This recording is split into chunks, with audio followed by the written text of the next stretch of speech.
Bueno, vamos a trabajar en la segunda mitad de la guía 3, que está destinada a estudiar sistemas multicomponentes.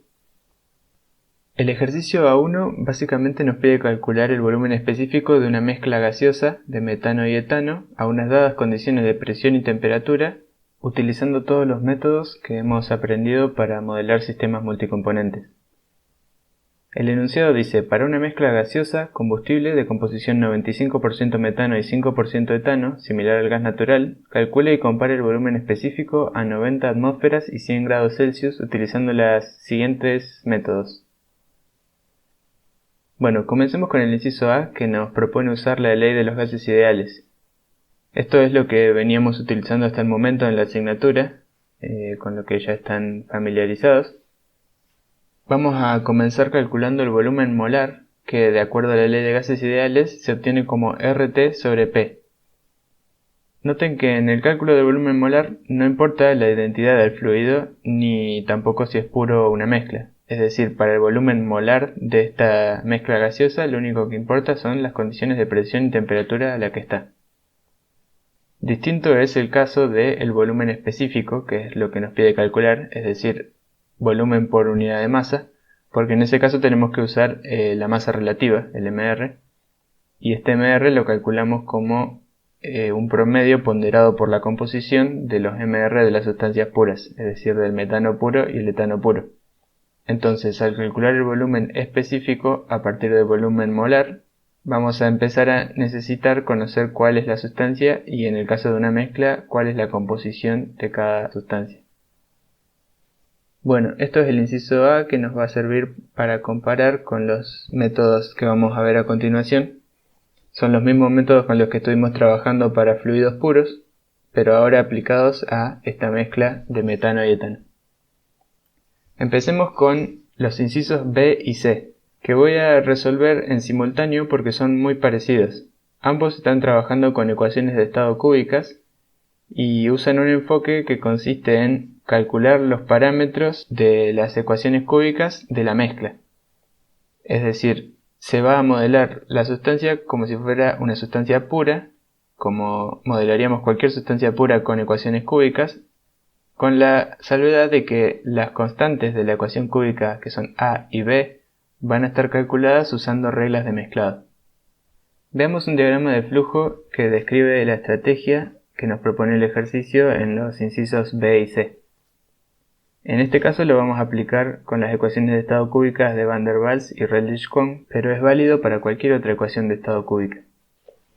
El primer paso va a ser elegir una ecuación de estado para modelar el sistema. Esto parece que es trivial o que está acá simplemente por prolijidad, pero no es así. Cuando veamos la estrategia que nos propone el enunciado para el inciso D, nos vamos a dar cuenta de que hay otra posibilidad que implica aplicar las reglas de mezclado desde el comienzo para las sustancias y luego elegir la ecuación de estado. Pero bueno, sigamos acá.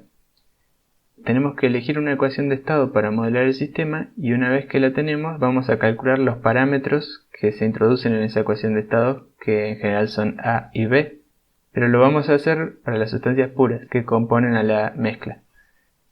Lo que vamos a necesitar para ese cálculo son las propiedades críticas de los componentes puros, porque tanto A como B se calculan usando esas propiedades críticas. Bueno, una vez que tenemos estos parámetros, ahora sí aplicamos lo que llamamos reglas de mezclado, que nos permiten combinar dichos parámetros para obtener parámetros que describan a la mezcla. Entonces, por ejemplo, vamos a usar el parámetro A de Van der Waals del metano y el parámetro A de Van der Waals del etano y combinarlos usando una regla de mezclado para obtener un parámetro A de Van der Waals que describa la mezcla en su totalidad. Por último, una vez que tenemos estos parámetros, podemos ahora sí ir a la ecuación de estado en sí misma, que es la ecuación que describe la relación entre presión, volumen y temperatura, y aplicarla para encontrar la magnitud que estemos buscando, en este caso el volumen. Bueno, apliquemos entonces este algoritmo para calcular el volumen específico de la mezcla. El paso 1 ya lo tenemos dado por el enunciado. Las ecuaciones de estado que vamos a usar son Van der Waals y Redlich-Kwong. Las propiedades críticas de los componentes puros las podemos encontrar tabuladas en la bibliografía de la materia. en este caso ya aparecen en pantalla, son temperatura crítica, presión crítica, las que vamos a necesitar para este cálculo, pero escribí también otras propiedades que vamos a usar más adelante para ya tenerlas. En la tabla indico también la composición de cada una de estas sustancias en la mezcla. Y entonces vamos a usar temperatura crítica y presión crítica para calcular los parámetros A y B de Van der Waals y de Rayleigh-Kwon para cada una de las sustancias puras. El único cuidado que hay que tener acá es que las unidades de R sean consistentes. Para cualquiera de las dos ecuaciones de estado, los números que multiplican a las propiedades críticas y a R, es decir, este 27, 64 o 0,4275, son adimensionales, es decir, las unidades de A y B quedan dadas por las unidades de R y de la temperatura y presión críticas. Seguimos. Ahora sí, tenemos los parámetros A y B de los puros para ambas ecuaciones de estado. Lo siguiente que tenemos que hacer es calcular las propiedades A y B de la mezcla, usando las reglas de mezclado. Noten que las reglas de mezclado que nos propone el enunciado son las mismas independientemente de la ecuación de estado que estemos utilizando. Es decir, van a cambiar los parámetros A y B de los puros para los cuales aplicamos la regla, porque son distintos para Van der Waals y para Rayleigh-Kwon, pero la regla de mezclado en sí no cambia. Obtenemos entonces A y B para la mezcla. Lo que nos queda por hacer es utilizarlos en las ecuaciones de estado para calcular el volumen específico que necesitábamos obtener. Entonces figuran en pantalla la ecuación de Van der Waals y la ecuación de Rayleigh-Kwon. En ambos casos la incógnita es B. Estas son ecuaciones de estado cúbicas, así que podemos desarrollarlas de manera tal que queden expresadas de la forma b al cubo más alfa por b al cuadrado, etc. En la teórica está desarrollado cómo llegar a expresiones de ese tipo. De todas formas, tenemos como dato de enunciado que se trata de una mezcla en estado gas, así que va a tener una única solución real y podemos hallarla, por ejemplo, resolviendo estas ecuaciones con algún método numérico. La resolución de las ecuaciones se las dejo a ustedes. Aprovechen para implementar los tres métodos que vimos en la clase de métodos numéricos. Y acá en pantalla les muestro los resultados. Primero el volumen molar, que es lo que se obtiene de las ecuaciones de estado, y luego el volumen específico, calculado dividiendo el volumen molar por la masa molar relativa de la mezcla. Por comparación, muestro también el valor que habíamos calculado en el inciso A para el gas ideal. En ambos casos, el volumen específico obtenido es menor que el de gas ideal. Bueno, avancemos ahora con el inciso D, que nos propone utilizar un enfoque distinto. Esto es lo que llamamos enfoque pseudocrítico, que se aplica utilizando las reglas de Kay, y en este caso nos propone combinarlo con la correlación de Lie-Kessler con la que ya hemos trabajado en la primera parte de la guía. El modelo pseudocrítico lo que propone es calcular propiedades críticas para la mezcla como si se tratase de una sustancia pura. Es decir, vamos a calcular presión y temperatura críticas para la mezcla como un promedio ponderado por la composición de las presiones y temperaturas críticas de las sustancias puras. Y de la misma manera podemos calcular también un factor acéntrico para la mezcla.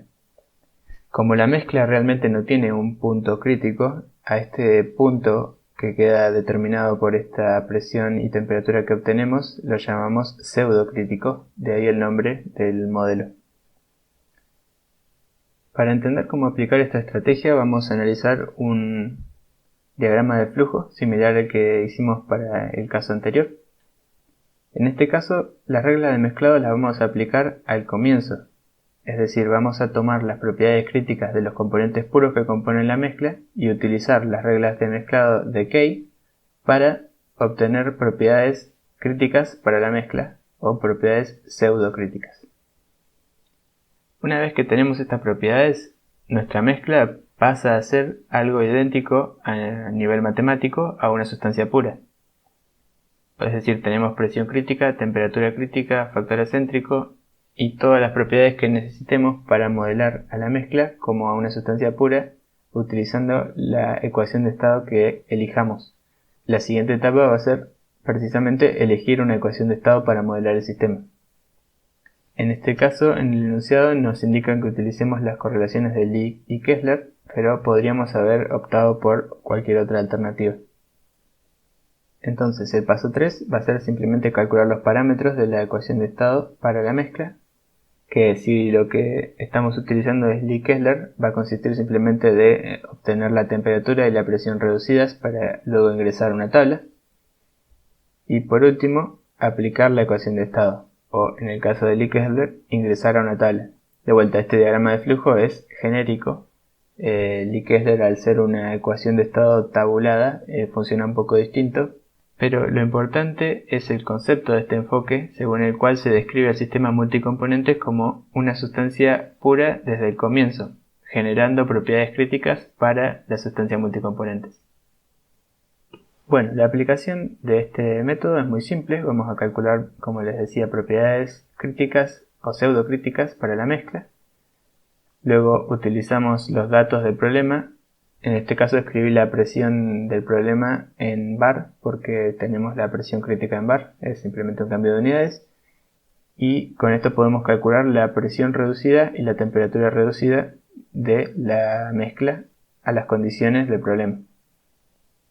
Luego con estos datos podemos ingresar a las tablas de Lee-Kessler a encontrar Z0 y Z1. Yo lo que hice acá fue tomar el valor tabulado para presión reducida igual a 2 y para temperatura reducida a 1,9. Otra opción es interpolar entre los valores de presión reducida tabulados para encontrar valores de Z0 y Z1 que correspondan exactamente a 1,98, pero no va a variar mucho. Luego lo que tenemos que hacer es calcular Z como Z0 más factor acéntrico de la mezcla multiplicado por Z1. Esto es una ecuación tipo Pitzer como las que ya veníamos usando. La única diferencia es que el factor acéntrico ahora corresponde a la mezcla y no a las sustancias puras. Bueno, y una vez que tenemos el factor de compresibilidad Z, podemos calcular el volumen molar como ZRT sobre P, usando la definición de Z. Obtenemos un valor de 0,322 decímetros cúbicos sobre mol y un volumen específico de 19,3 centímetros cúbicos sobre gramo, que es muy similar al que habíamos obtenido con la ecuación de Redlich-Kwong. Bueno, por último tenemos el inciso E, que nos propone utilizar la correlación tipo Pitzer para el virial truncado al segundo coeficiente en su aplicación a mezclas. El enfoque de este inciso va a ser más bien similar al de los incisos B y C. Si en el caso de las ecuaciones de estado cúbicas calculábamos los parámetros A y B para la mezcla, en el caso de la ecuación de estado del virial vamos a calcular el B mayúscula, el B del virial, para la mezcla también. La diferencia es que la forma en la que calculamos el B del virial según este enfoque implica no solo tener en cuenta los parámetros B de los puros, sino también un parámetro B del virial que corresponde a la combinación metano-etano. No es un parámetro de la mezcla en sí, porque no depende de la composición de la mezcla. Es más bien un parámetro que corresponde justamente a las interacciones de ese par. Es decir, depende de las sustancias metano y etano y de su interacción entre sí, pero no depende de la composición de la mezcla puntual para la cual estemos haciendo el cálculo. Para calcular ese parámetro B que corresponde a la interacción metano-etano, vamos a utilizar la aproximación de Prausnitz, que está en el enunciado y que figura acá abajo en pantalla. Avancemos resolviendo directamente este ejercicio y se va a entender mejor cómo se implementa este método a medida que lo hagamos. Esta doble sumatoria que se utiliza para calcular el parámetro B de virial de la mezcla, si la reducimos a dos componentes, se convierte en esta expresión que figura acá, donde B11 y B22 son simplemente los coeficientes del virial calculados para las sustancias puras, para el metano puro y para el etano puro. Esto ya lo hemos hecho en la primera parte de la guía. Para hacerlo utilizamos las expresiones de Abbott que nos permiten obtener un B0 y B1, que luego combinamos con una expresión tipo Pitzer para obtener este B circunflejo adimensional y por último lo convertimos en B del virial con esta expresión. Es decir, eso ya lo conocemos. La duda es cómo calcular este B12 que corresponde no al metano y al etano por separado, sino a la combinación de ambos. Para eso utilizamos esta aproximación de Prausnitz. La aproximación nos propone calcular T crítica, factor acéntrico, volumen crítico y Z para el par metano-etano utilizando estas ecuaciones. Noten que la composición de la mezcla no está entrando en juego en ningún momento en este cálculo. La temperatura crítica del par va a ser la media geométrica de las temperaturas críticas de los puros. El factor de compresibilidad y el factor acéntrico son simplemente un promedio. Y en el caso del volumen crítico es una cuenta que implica calcular las raíces cúbicas de los volúmenes críticos, promediarlas y luego elevar el resultado al cubo. Entonces en la tabla figuran los cálculos realizados para obtener los coeficientes del virial de los puros y del par metano-etano. Temperatura crítica, temperatura reducida, factor acéntrico, B0 y B1, calculados con la temperatura reducida, B circunflejo, y como para obtener B a partir de B circunflejo necesitamos la presión crítica, entonces también calculé volumen crítico, Z crítica, y luego P crítico utilizando la relación entre ellos, es decir, P crítico es Z crítico por R por T crítico sobre volumen crítico. Teniendo todo esto, en particular teniendo B circunflejo, temperatura crítica y presión crítica, puedo calcular B para cada uno de estos elementos, es decir, B para el metano, que va a ser el primer elemento en esta sumatoria, B para el etano, lo mismo, y B para la combinación metano-etano. Teniendo los tres parámetros B, puedo ingresar acá y calcular B de la mezcla. Bueno, una vez que tenemos el B de la mezcla, ahora sí, es como si estuviéramos trabajando con un puro cuyo segundo coeficiente del virial es igual a este valor. Entonces simplemente vamos a ir a la expresión del virial, que nos indica que Z se calcula como 1 más B por P sobre RT. Calculamos Z y luego, usando este valor de Z, calculamos el volumen molar, que es lo que teníamos que obtener. Volumen molar da 0,316 y volumen específico 18,9 centímetros cúbicos sobre gramo. Es más parecido al que nos daba Van der Waals que al que obtuvimos con Redlich-Kohn y con Lee Kessler. Bueno, entonces esos son todos los métodos que vamos a usar para obtener propiedades volumétricas de los sistemas multicomponentes. Repasando, teníamos entonces la posibilidad de calcular los parámetros de una ecuación de estado específica para las sustancias puras, combinarlos usando una regla de mezclado para obtener parámetros de la mezcla y, por último, usar esos parámetros en la ecuación de estado en sí para calcular las propiedades volumétricas de la mezcla. Esto lo aplicamos para ecuaciones de estado cúbicas y también de alguna manera para la ecuación del virial utilizando la correlación de Pitzer y las reglas de Abbott. Y por otro lado está la opción que tal vez resulta más simple, que es el modelo pseudocrítico usando las reglas de Kay. Este modelo consiste simplemente en obtener propiedades críticas para la mezcla, que son un promedio ponderado por composición de las propiedades críticas de los puros, y una vez que las tenemos, trabajar como si se tratase de un puro. Es decir, vamos a pensar que tenemos una sustancia ficticia que está dada por las propiedades críticas que calculamos y la vamos a utilizar para obtener propiedades volumétricas de la mezcla utilizando una ecuación de estado que elijamos. Como siempre, las consultas son bienvenidas por el campus o durante la clase. Hasta luego.